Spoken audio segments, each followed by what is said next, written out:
BORTLE here, back from the LCS 3v3 team event, the first 3v3 team event of 2021, my goodness, of the online format. So we have here top 8 3v3 team. Please introduce you guys to the world, man. My name is Hash. My teammates were Cormac Adams and Tristan Pugh, and our team name is Tetrahydrocannabinol, which is weed.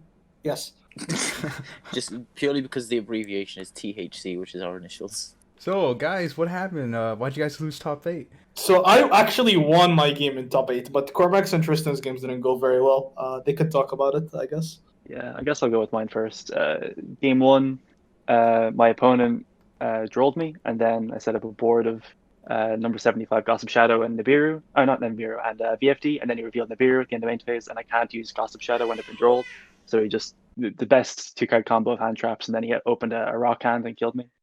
And then game 2, my hand had no virtual world names, and then he dimension shifted me, and he just kind of slow rolled me with like Quackimera Guardians for a couple of turns, and I didn't draw any names, so it's pretty unfortunate. Yeah, I got droll nibbed game 1 as well. Like the droll really hurt because I could play through one of each, but both of them together made the combo very awkward. In hindsight, I realized that I could have won the game, but at the time I didn't see it. In game 2, he just had double red ice fusion against my 1 negate, so I just instantly lost. Who ran what deck? My understanding, there's 2 virtual worlds, right? Me and Cormac played Virtual World, and Tristan played Lyraless Cry Brigade. Yeah, I played the bird deck. Would you guys like to do shoutouts? Yeah, sure. Who wants to go first? I'll go first. Sure. I'll shout out Disciples, of course, the team I'm on. MetaMats, Card Market, Brotherhood, WAF, of course, the best Discord server in online Yu-Gi-Oh! Yeah, I would like to shout out Cormac for the most part because we spent like way too much time. I think way too much than we needed to on this list, and it got us really good results. It did what we wanted from it. And aside of that, I guess shout out to our circle WAF, really good team. We have 4 teams in Top Cut. One of them is still playing out top 4 right now. Hopefully, we win 4 LCS in a row. We'll see what happens. But anyway, other than that, Cormac, if you have anything else to shout out, go ahead. Yeah, so same as the guys, I want to shout out WAF, like our Discord server.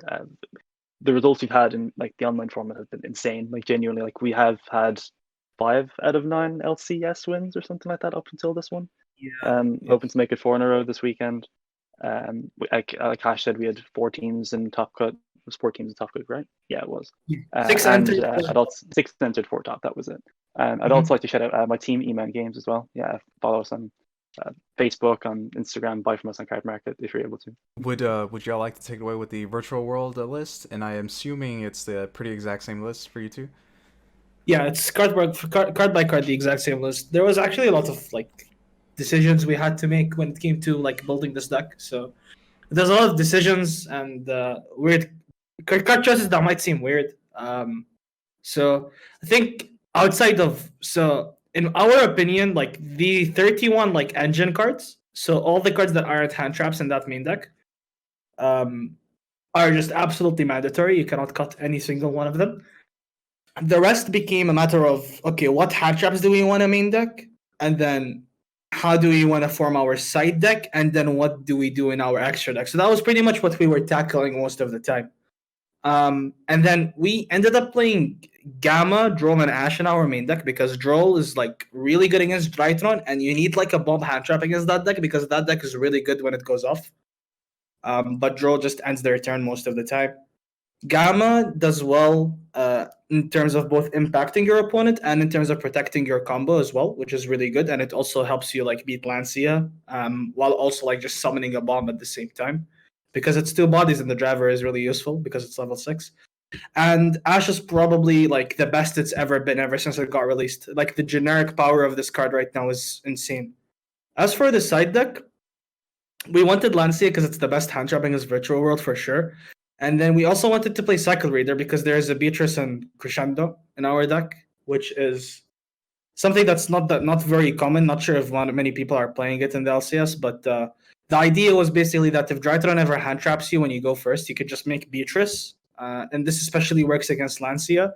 You dump the Crescendo, and then you search Cycle Reader, which is like a bomb hand trap against them as well. It has very similar impact to Droll. Obviously, Droll is better, but Cycle Reader is probably like... We decided Cycle Reader is worth playing because it's like better than having nothing. And then the rest was like we wanted to play the third Ash, but the Nibiru and the one Imperm was like the hardest decision, I think. So I think Cormac wanted to play Skullmeister for the longest time. Yeah. Uh, So for the longest time, I was wanting to play Skullmeister because I found Nibiru was quite underwhelming against the top decks. Like generally, what I found with a lot of the decks that were being played this format that you would want to play Nibiru against is that if their hands were fairly weak, but you had Nibiru in your hand, they could still slow roll their ways to getting to at least a decent combo. And like the average hands in Virtual World, they could just set up a Gossip Shadow early on. Whereas Skullmeister would be able to negate a thing like a Qinglong in graveyards that they wouldn't be able to access their Lulu, and they'd have a weaker board. But we came to the conclusion towards the end that Nibiru was becoming a good bit better because some people were playing around it a bit less, and there was also the rise of other non-virtual world, non-Drytron combo decks. So say like your Adamancipators, your Infernobles, your Dragon Links, these sort of things.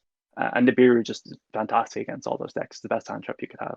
So it did good enough into the top two decks while also being the best hand trap you could have against the other matchups you could face across the tournament, which would be quite diverse. Yeah, so that was basically the thought process behind putting in the Nibiru. So what we did at the time, in the very beginning, was we put in Nibiru and one Meister. But then I think the very last change we made to the list was cutting one Meister for the Imperm because we realized very close to the event that Imperm has actually become way better because of all the Cloud Castle combos Virtual World is doing. And to be honest, looking back on it, I think I would like to somehow fit in 3. It just sounds really hard to do with the way we built our deck. Maybe we need to change some card choices in order to fit in 3 Imperm, but the card was definitely good. And playing that one hand trap might seem random, but it was just to have enough amount of hand trap number against every combo deck we could possibly play against. So we needed one more hand trap, and Imperm was the best one for that slot for sure. Because And yeah, post-siding against obviously, other combo deck. Go ahead. Yeah, sure. yeah, I mean, yeah, it's also like better than Meister against all of these other combo decks that Nibiru also has a high impact with. Like it falls into the same category in that term. Rest of the side deck is pretty generic, I think. Mischief of the Gnomes is the same idea as Crescendo, except it's what you do against Virtual World. If you guys don't know what the card does, it basically just reduces the level of every monster in your opponent's hand by 1. This was played in like 2016 BA format, if I remember correctly. And it's really good against Virtual World because it makes all the level 3s in their hand level 2. And that means they can't summon them because of the Virtual World restriction once they summon a Virtual World monster. So it's really hard for them to play the game under Mischief. And if you draw it, you can use it twice because it also works from the graveyard and from the field. And then we also played 2 Lightning Storm and 1 Feather Duster for backward decks. We thought we thought it was like fair to respect these decks in this event, and we turned out to be right. I think Cormac didn't play against any of those decks. He played against combo all the way. But Tristan and I played against quite a bit of Outlash decks, so Storm and Feather Duster came in pretty well.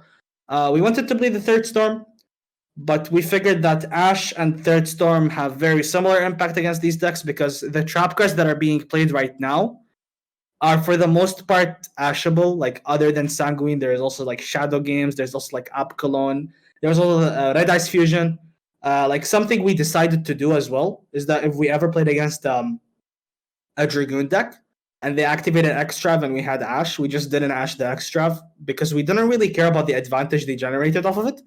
Because we figured that on average they would always have a trap that you could Ash. So if they set a couple of traps, your Ash would still be useful. But if they have Red Ice Fusion and you've used your Ash, you're probably just dead because Dragoon is like really oppressive right now. So it worked out in these terms. And then as for the extra deck, I think double Cloud Castle and double Cloud Castle is a bit weird, and the absence of Coral Dragon and maybe Fortune Tune. So Cormac, you can walk us through that. Yeah, so this extra deck, we had the majority of it down for a good while, but I think there were some last minute changes that we were considering, and there's a number of cards that Hash was saying that are maybe what maybe people consider standard that we weren't playing, so just the Coral Dragon and whatnot. So for the cards that we were playing, we decided to play Fortune Tune over Breaksword, I think is what it was, because we found that in the control matchups, the matchups such as Owlitch and whatnot, a Breaksword won't really do a whole lot because they can just hold their Conquistador to pop the Breaksword, for example. Whereas when you summon Fortune Tune, they can't targeted with anything, and you just detach one to stop it being destroyed. And then if they don't, and then so they can't use anything such as say like a Dynamiscus or a Conquistador or any of these sort of things. So you can just attack, either crash into their monster and just detach one, or just attack directly, and then you can make a Zeus over it, which plays around all of these things, such as like we said, Torrential, Dynamiscus, etc., etc.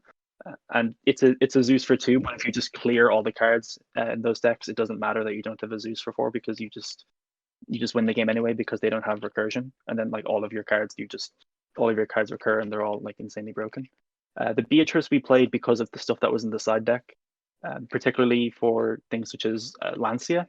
A lot of the times our play would be in the mirror match and against Strytron. If we weren't able to set up a VFD, we wanted another play, and the Beatrice was the best play that we could go for, because not only does it send those cards that are really strong against the top 2 decks, if you still don't have any plays afterwards, like you say you weren't able to resolve a GG, you could then send a Qinglong on the opponent's turn, so then you can get into your engine on the following turn. So opponents served as disruption and then engine in the same way through their hand traps if you weren't able to end on a VFD. The second Cloud Castle, it personally didn't come up for me during this event. I don't know if it did for Hash, but we found that a lot of times in testing that there would be a lot of scenarios where you would do things such as Vermilion or Chaofeng loops that would involve you using the Cloud Castle play, and then on follow-up turns, or if they Nibiru, for example, or all these sort of plays, because usually the Vermilion and Chaofeng loops lose to Nibiru because you're not able to set up a 75, like maybe half of them or so. Like you're really weak hands generally, and then you need a Cloud Castle on your follow-up to, if you just have like a single card back in your hand, like you just have like a GG with a Nyan Engraver, you just have a singular Lao Lao. That the Cloud Castle will come up to help you play on following turns. There were other cards that we considered in our extra deck that made the second Cloud Castle much better, like other rank 9s that we considered, but they ended up not making the cut. Looking back on it, I'm not entirely certain if the second Cloud Castle was necessary in the extra deck, but it's a case of I'd rather have it in there and not need it than need it and not have it, and there's no other card in the extra deck that we considered that came up during this event instead of the second Cloud Castle. Apart from that, I don't think anything else is really that not standard. I guess not playing Coral Dragon, we figured that Coral Dragon in more or less every single scenario just doesn't come up like to be necessary in any lines. If you have 2 non-tuners and a tuner, you can just go straight into a level 9 synchro. So you're really only using Coral Dragon for its utility going second.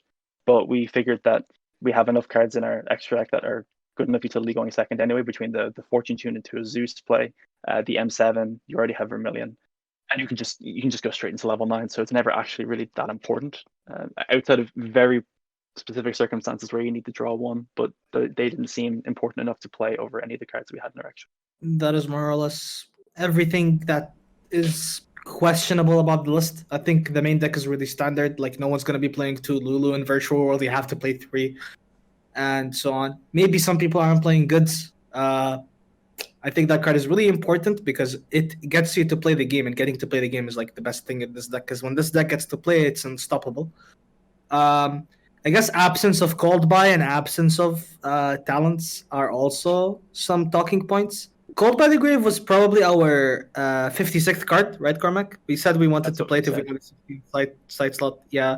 But we opted against it because we just valued the number of hand traps this list had way more than that one-off that functions in a similar manner to Gamma. So I think it's a good card. I just think that in a format where there's too many combo decks like this one, you might need to prioritize playing more hand traps. And talents, I just don't think that card is that good, to be honest. And again, space is a huge issue. I don't see how you would fit it without keeping Droll against Virtual World after siding, which is something we didn't do because we didn't like Droll to Virtual World. We didn't think it's very good.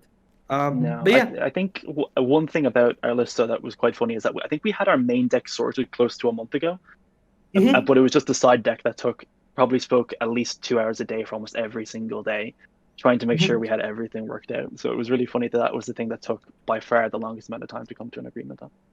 Yeah, the main deck was basically solved 3 weeks ago. I don't think it changed ever since then. But yeah, that's more or less it for the Virtual World list. No more comments. If you have any questions, go ahead and we can answer them, I suppose. Oh no, thank you. That's a great explanation. A perfect 40, and you did explain that the side deck took a while to perfect. But Yeah, side deck's always going to change because of the format and all that. Well, guys, congrats on getting top 8, doing so well in these online formats for the LCS events. Pretty cool. Thank you. Yeah, thank you so much, Cormac, Hash, and Tristan, for being on the channel again. Anytime. Sweet. Thank you very much. Always a pleasure. And listeners, if you're not a part of BORTLE Nation, sub for BORTLE. It's that easy and it's free. Oh God, yes. BORTLE out.